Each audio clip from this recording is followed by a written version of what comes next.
Hello అండి, ఇంట్లోనే home made Cerelac ఎలా తయారు చేసుకోవాలో చూసేద్దాం. దీనికోసం అయితే పెసరపప్పు, కందిపప్పు, ఎర్ర కందిపప్పు అండ్ వేరుశనగపప్పు ఇవి కావాలి అండ్ బియ్యం కావాలి.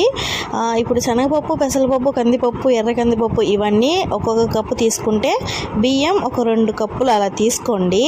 ఎందుకంటే ఇవి ఎక్కువ డామినేట్ చేసినట్టు ఉంటాయి. నేను ఒకసారి బియ్యం తక్కువ వేసి ఇవన్నీ ఎక్కువ వేసానా, అస్సలు తినలేదు పాప.